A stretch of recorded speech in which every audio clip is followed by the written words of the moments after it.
This is Focus on Your Health. It's brought to you by Kingman Regional Medical Center in historic Kingman, Arizona.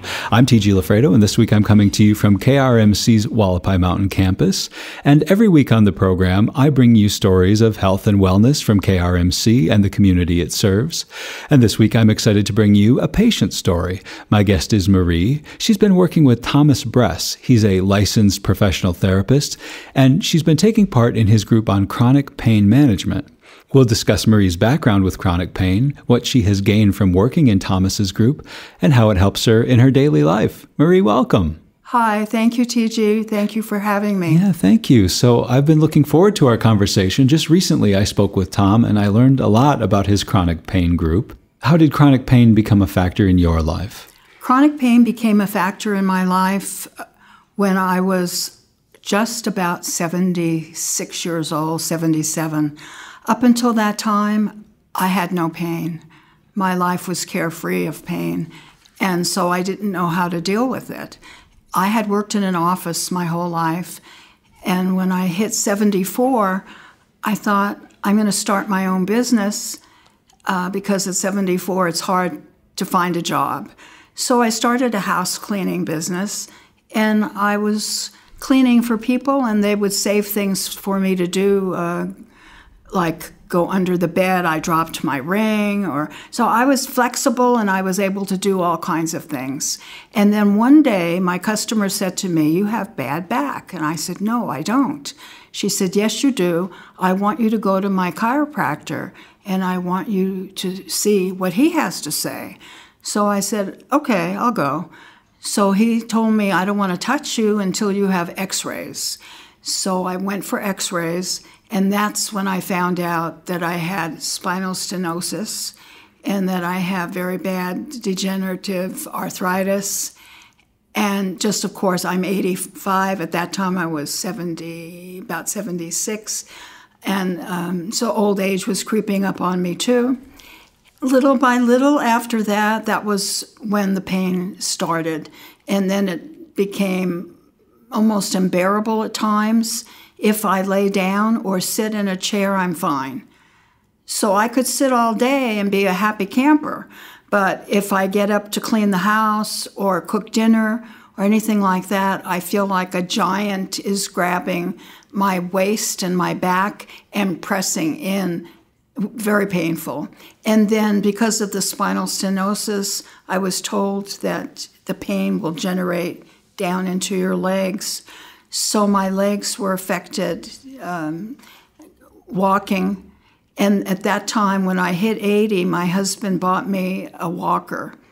And I decided it wasn't because I couldn't walk, but it was to be proactive and not fall. So many of my friends had fallen, even younger ones, and broke jaws, broke teeth, did terrible things to themselves. So I didn't put up a fight. And one of my girlfriends, who was a year older than me, she said, "Why do you want a walker?" She was embarrassed that I would get a walker. And I said, "I don't care. That's my age. No, nothing is going to change it. Having a walker, not having a walker, I'm going to do it to be safe." So I have not fallen for any reason like that. I did fall out of bed. I had a dream, and I went flying and hit my head on the dresser. But other than for that, I've been safe from accidents. I wanted to go to the yoga pain class. And the girl that took my message, she thought I meant Tom's class. And I didn't know about Tom's class. So it was a surprise to me, a good surprise. So I took the class and liked it, and just continued on. And then when the time was over, I said to him, "Well, do you think I could take it again?" And he said, "Yes, if you want to, you can take it again." So I took it again. And I could see it wasn't just like, oh, you don't take an aspirin or a pain pill and think, oh, just like that, I'm healed.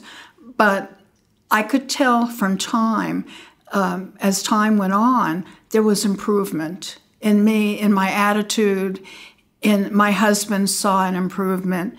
I found that the different things that I learned from taking the class helped me in my day-to-day functioning. And sometimes when I do all my own meals. I cook for my husband and I. I do all of our wash. I clean our house, which I'm not doing a very good job of it now. But he's the kind of person who he'd rather have me be happy than have the house sparkling. So he makes that easier for me to be lazy and not do it. Well, in your everyday life, when you have to get up and do errands and work around the house and that pain starts to sneak in, did you try different methods to alleviate it or mitigate it? Yes, because I'm a hypnotist. Oh. And also I believe in meditation and positive thinking. So I was doing all of that.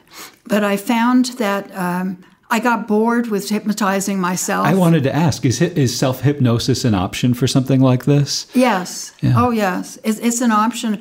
Well, it's helped me lose weight. Years ago, I was smoking, and I had a customer, not a customer, manager at work. He was always bumming cigarettes off of me. Okay. And then one day he stopped. And I said, "How come you stopped, Jim? Why aren't you, asking for cigarettes?" He said, "Well, I went to a hypnotist." I said, "Oh, give me his name." So I went, and I specifically went to lose weight. Were you dubious about this, or did you? No, I have a very open mind. Okay, yeah. So I went, and when I went into the hypnotist's office, he said to me, "What color is the cat on my desk?" And I said, "Black." He said, "Perfect. There was no cat on the desk." He says, "You have a good imagination." So after I kept on I worked in a building with 500 people, and they would say to me, "How are you losing this weight?" So I told them I would give his name, his number, and I sent him so much money from all these new people that at the end of my time for the weight loss, he said, "Do you smoke?" And I said, "Yes." He said, "Would you like to quit?" And I said, "Of course." So he said, "Well, I'll give it to you free because you sent me so many people." So he did it for me. And I said, "I want to feel like I felt as a child before I ever had a cigarette," because I was a heavy smoker, 2 packs a day. Wow. Bad. Yeah. So I haven't had a cigarette since. And back then, I think I was 45. And The now change was immediate for you? Yes. Yeah. Yeah. Of course, I can't say it was easy the whole time. And I was dating someone who was a smoker at the time. So I was around smoking. And at the time, people were still able to smoke at their desk and in your office. Yeah. So, and in a restaurant. So I think what I found helped me a lot was drinking water and going for a walk. Yeah.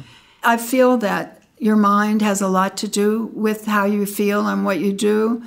And I remember from years ago hearing your mind does what you tell it. And if you tell it, "I'm stupid and I'm fat," it's going to say, "Oh, okay." And it's going to help you be stupid and fat. I think there's something to that. But if you say, "I'm smart, I'm intelligent, I'm young, I'm energetic," then you're giving your good feedback to your brain to do what it should do for you. And your brain works for you and does a good job. So that's why I liked Tom's class, because it wasn't all that. It was many things involved in the class. And the other thing that I really enjoyed about the class was the fact that there was other people in the class, and who shared stories about their pain and what they did for it, and how a lot of them had taken medication because they had surgeries and they got hooked on the medication and had trouble getting off of it. And I have never taken any medication. And I just figured, if you have to get off of it eventually because it's not good, then why bother to get on it in the first place? So train your brain to do what it can do for you. Being with the people, I love people anyway, so it was very beneficial for me, especially at my age. Most of my friends have died, so I don't have a lot of active. I think I have one left, and she It's not too good. So it was good for me to be able to come to this class and to participate and have people listening to my story and be interested in my story and then sharing theirs. And it made me understand we don't all have the same pain, we don't have the same intensity, but whatever they're experiencing is just as bad for them as it is for me when I experience my pain. And there was a big variety of people, men, women, young people, old people. I think I was about the oldest, and a lot of people in their 50s, 60s. I think that's when you start having issues and realizing, hey, I'm not as good as I was when I was 30. Yeah. And a lot of people they're not prepared for it. They don't understand it, that's what's going to happen to them. You said that you didn't want to take pain medicine.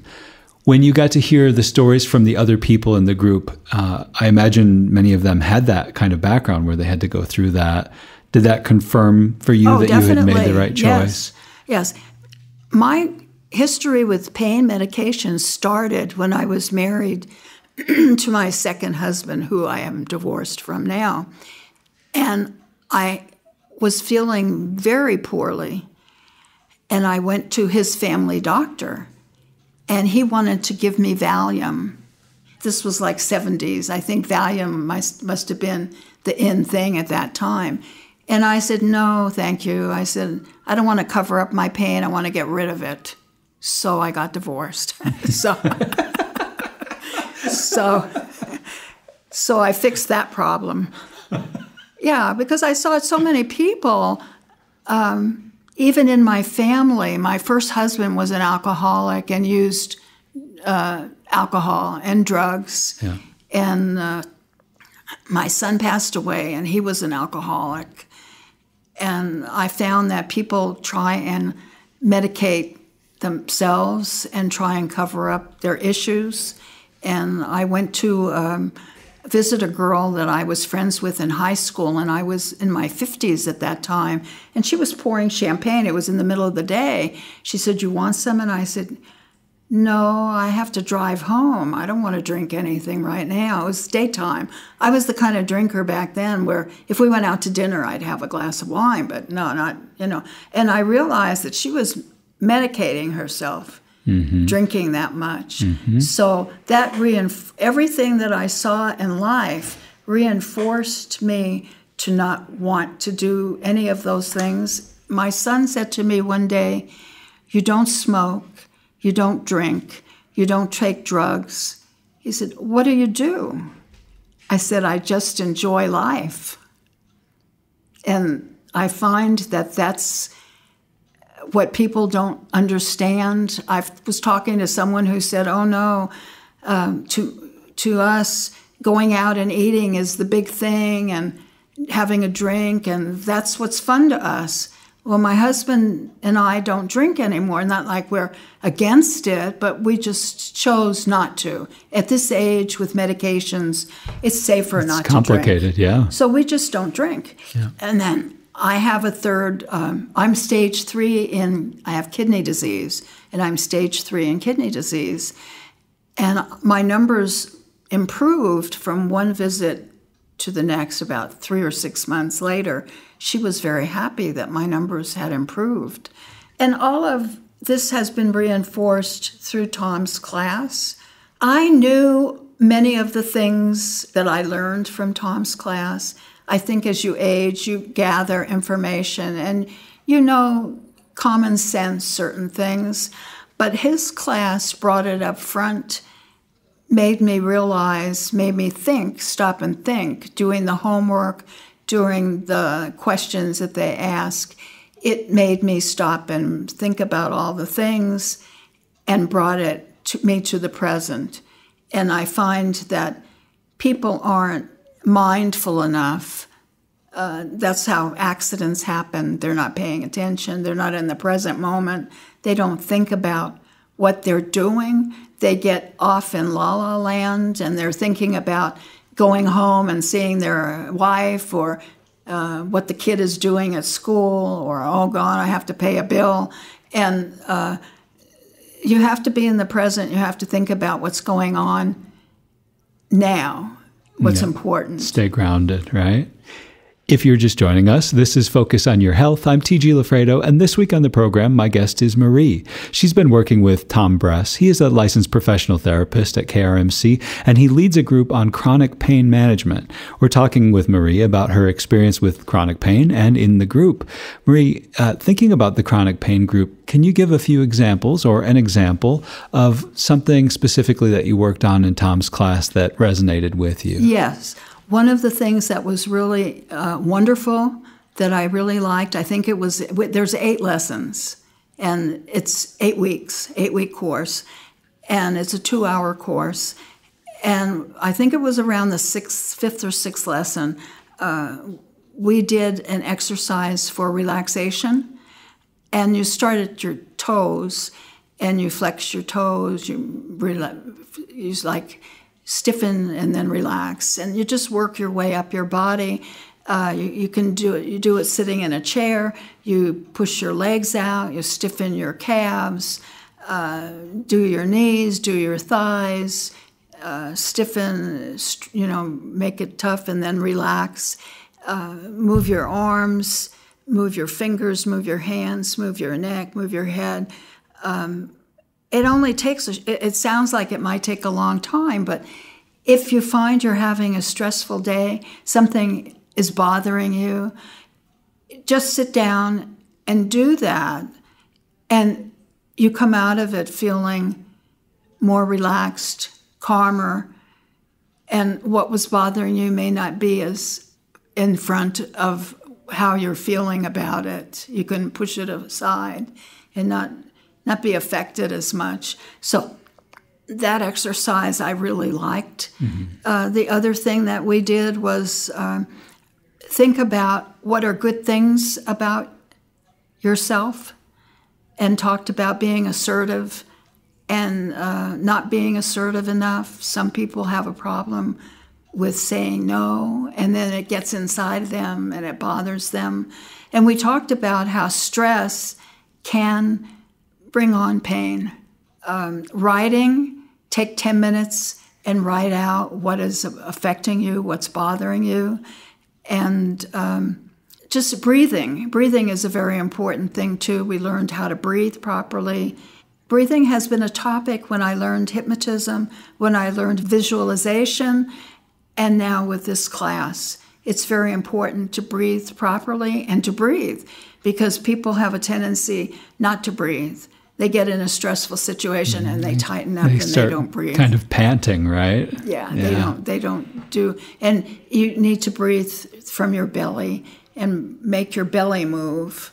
And all of this, people may think, oh yeah, I know that, but you're not doing it. To make a practice of it, right? You need to make a practice of it, and talking about it and bringing it up in front of people, and doing the exercises in class.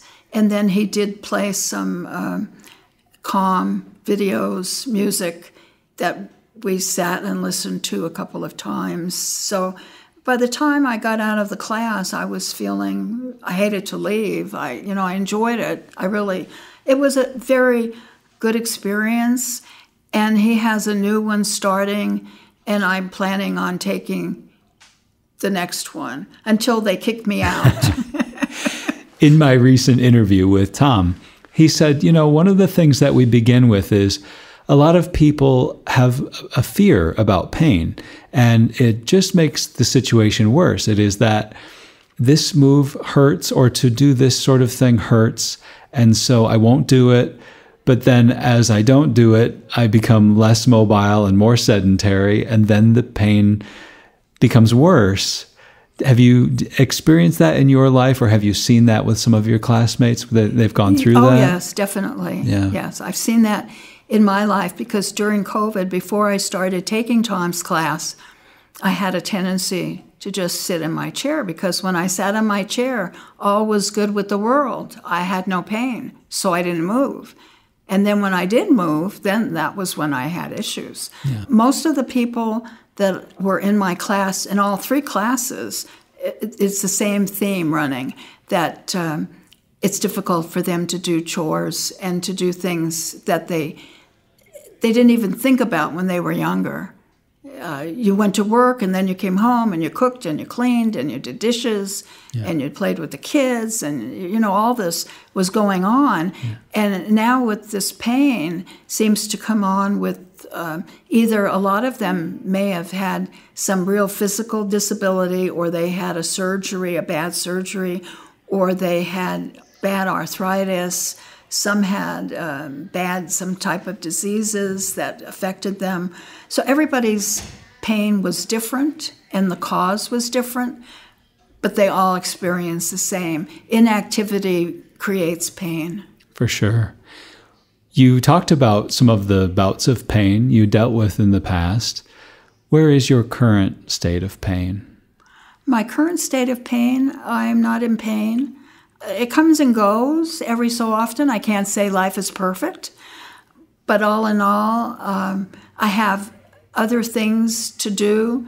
If I am experiencing pain, I'll say, oh, why don't you just sit down and do what you were taught and breathe properly? Or I'll get up and maybe that giant is grabbing my hip and I'll start breathing properly. I think, oh, because of the pain, you tensed up and you're not even breathing. So then I start to breathe properly. And all of that has helped me control the pain.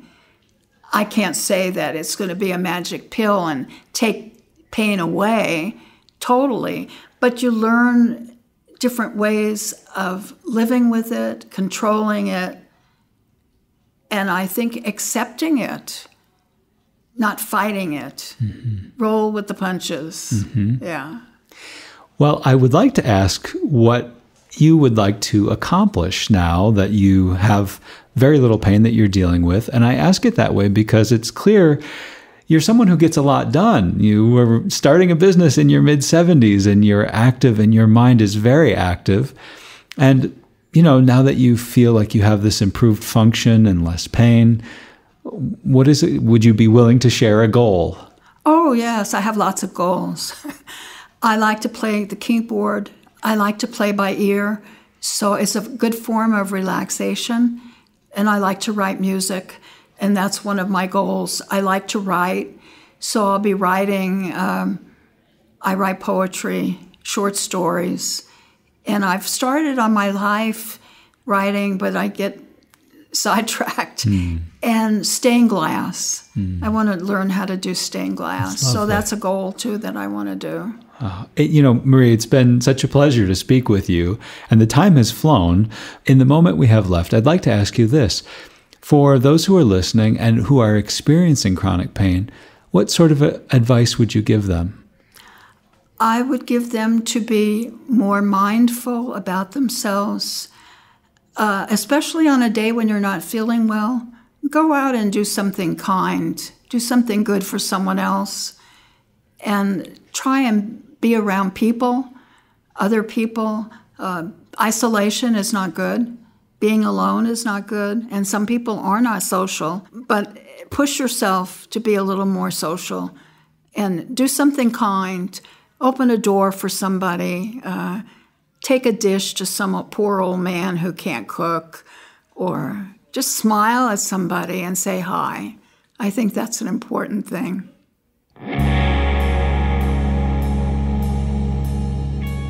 That is Marie. She's been working with Tom Bress. He's a licensed professional therapist at Kingman Regional Medical Center. And Marie has been taking Tom's 8-week course on chronic pain management. That course is free to anyone receiving services at KRMC. For more information, you can call Jeanette Garcia at 928-263-3236. That's 263-3236. Marie, thank you so much for your time today. Thank you, TG, for having me. I really enjoyed speaking with you, and it's been a very nice, pleasant experience. And that is the program. Let's focus on your health. I'm TG Lafredo. Thank you for listening. Stay healthy, and we'll catch you next time.